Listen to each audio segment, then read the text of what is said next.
बिस्मिल्लाहिर्रहमानिर्रहीम। स्टूडेंट्स, आज हम पास्ट कंटिन्यूस टेंस के बारे में पढ़ेंगे।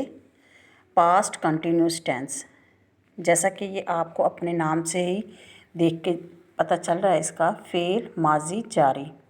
उर्दू में इसे क्या कहते हैं? फ़ेल माजी जारी। जारी से मुराद जारी है, कंटिन्यू है, माजी गुज़रा हुआ ज़माना। तो इसकी अगर हम इंग्लिश और उर्दू डेफिनेशन दोनों को अच्छी तरीके से समझ लेंगे तो हमारे लिए इसके सेंटेंसेस नेगेटिव और इंटेरोगेटिव, मतलब मनफी जुमले, सादा जुमले और सवालिया जुमले बनाना बहुत ज़्यादा आसान होंगे। तो इसकी English definition: this tense is use to describe an ongoing action of the past, यानी कि गुजरे हुए ज़माने का जारी काम आपको इस ज़माने में नज़र आएगा, होना सहना इसका पाया जाएगा। अगर उर्दू में इसकी तारीफ़ देखी जाए, किसी काम का करना, होना या सहना गुजरे ज़माने में जारी पाया जाए। देखिए यहाँ पे दो बातें याद रखनी है, गुजरे हुआ होगा भी वो माजी में और होगा भी जारी। गुजरे हुए ज़माने में होगा और जारी होगा। और गुजरे हुए ज़माने में आपको पता है हमेशा से था, थी, थे वगैरह का इस्तेमाल होता है, या अल्फाज के आखिर में अलिफ आता है। सिंपल सेंटेंस जो पास्ट इंडेफिनिट के फ़िक्रे होते हैं। तो पास्ट कंटिन्यूस की अगर हम बात करें तो इसके आखिर में क्या आता है? रहा था, रहे थे, रही थी वगैरह आते हैं। जैसे कि आप मिसाल देखें, वो टीवी देख रहा था, वो टीवी देख रहा था।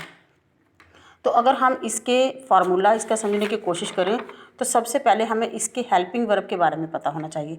इसमें हेल्पिंग वर्ब कौन से दो इस्तेमाल होते हैं? सिर्फ दो हेल्पिंग वर्ब इस्तेमाल होते हैं, वाज एंड वर। इसमें प्रेजेंट इंडेफिनिट या प्रेजेंट कंटिन्यूस टेंस की तरह तीन इस्तेमाल नहीं होते, इज़, एम, आर। इसमें सिर्फ दो इस्तेमाल होते हैं, वाज एंड वर।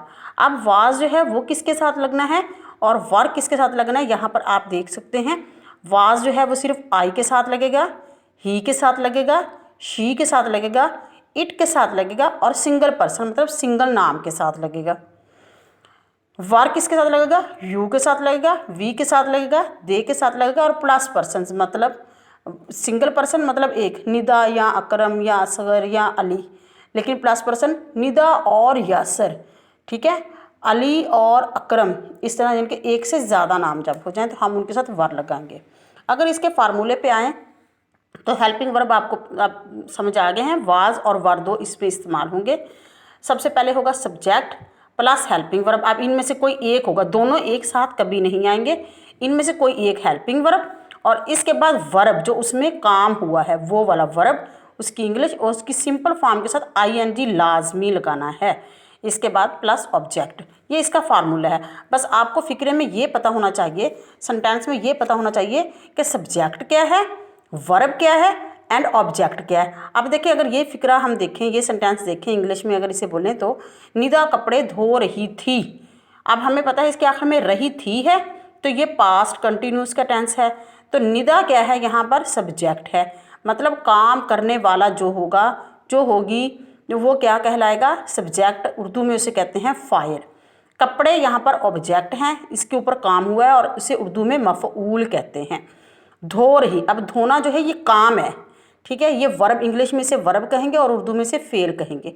अब रही थी जो इसकी उर्दू में इसकी पहचान थी, रहा रही इसकी ये जाहिर कर रही है कि ये जारी है और थी बता रही है कि ये पास्ट का है, ठीक है। निदा कपड़े धो रही थी। अब इस फिक्रे को आपको, मुझे उम्मीद है कि समझ आ गई होगी। निदा यहाँ पे सब्जेक्ट है, फाइल है, कपड़े मफऊल है, ऑब्जेक्ट है, धोना वर्ब है, रही इसकी जारी की पहचान है, कंटिन्यूस की है और थी जो है वो इसकी पास्ट है। अगर इसे इंग्लिश में ट्रांसलेशन हम करें तो देखें आप, आपने उसी फार्मूले के मुताबिक सबसे पहले अपना सब्जेक्ट लगाना है। हमें पता है कि सब्जेक्ट जो है मतलब फाइल जो है वो कौन है? निदा है, तो निदा। इसके बाद हेल्पिंग वर्ब, हमें पता है कि सिंगल पर्सन के साथ वाज आना है, तो हमने निदा के साथ क्या लगाया? वाज। इसके बाद हमने वर्ब लिखना है और वर्ब के साथ आईएनजी लगाना है। अब वर्ब यहाँ पे अकेला देखा जाए तो सिर्फ वाश है, धोना, ठीक है। हमने साथ आईएनजी लाजमी लगाना है जो कि इसकी जारी की पहचान है। आईएनजी हमें बताता है कि ये ज़माना जारी है, कंटिन्यूस है, ठीक है। Washing, Nida was washing. अब आखिर में क्या है? ऑब्जेक्ट। हमने ऑब्जेक्ट हमें पता है मतलब मफऊल, कपड़े, क्लॉथ्स। निदा कपड़े धो रही थी, निदा वॉज वॉशिंग क्लॉथ्स। तुम फुटबॉल खेल रहे थे। अब रहे थे हमें बता रहा है कि ये पास्ट कंटिन्यूस टेंस है। यहाँ पर खेलना जो है वो वर्ब है और फुटबॉल जो है वो ऑब्जेक्ट है। तुम क्या है, सब्जेक्ट है। फाइल है, काम करने वाला है। यू वर, हमें पता है हमने यू के साथ वर लगाना है और वी के साथ वर लगाना है और प्लस पर्सन के साथ वर लगाना है, दे के साथ वर लगाना है। यू वर, प्ले जो है वो सिंपल फॉर्म है, खेलना वर्ब है, ठीक है। आईएनजी इसको जारी की पहचान है कंटिन्यूस की। You were playing football, you were playing subject, helping verb, verb के साथ आईएनजी प्लस ऑब्जेक्ट, बस ट्रांसलेशन होगी इसकी। मैं किताब पढ़ रहा था। अगर इसे देखा जाए, इसमें आप ये देखें, सबसे पहले इसका सब्जेक्ट ढूंढें। सब्जेक्ट वो होता है जो बंदा काम कर रहा है, फाइल। मैं यहाँ पर फाइल हूँ, मतलब फाइल सब्जेक्ट।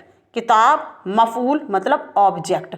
पढ़ना काम है, ये हमें पता है, ये वर्ब है और इसे उर्दू में फेल कहते हैं।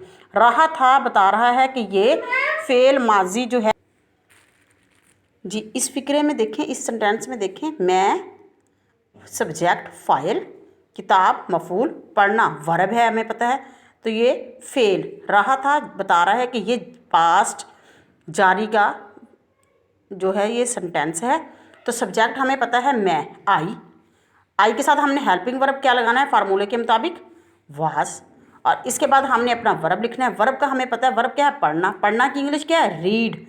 तो आईएनजी हमने ये लगानी है ताकि हमें पता चले कि ये जो है सेंटेंस जो है वो जारी है, पास्ट कंटिन्यूस जारी, आईएनजी। और मफूल आखिर में क्या आना है, मफूल। हमें पता है इस सेंटेंस में मफूल क्या है, किताब।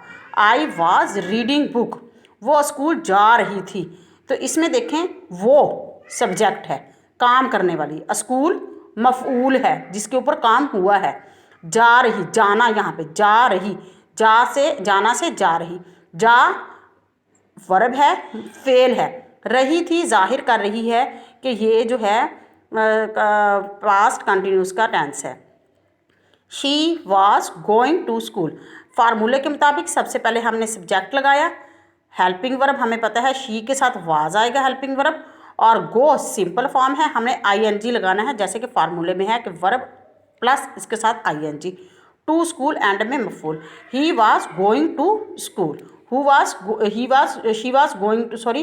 Was going to school. तो मुझे उम्मीद है कि आपको इससे काफ़ी मदद मिली होगी इस टेंस को समझने में। बस इसकी सिर्फ आप लोगों को हेल्पिंग वर्ब, इसकी पहचान उर्दू में और इसकी डेफिनेशन का पता होना चाहिए। इसके बाद आप तमाम सेंटेंसेस की ट्रांसलेशन उर्दू टू इंग्लिश आराम से कर सकते हैं।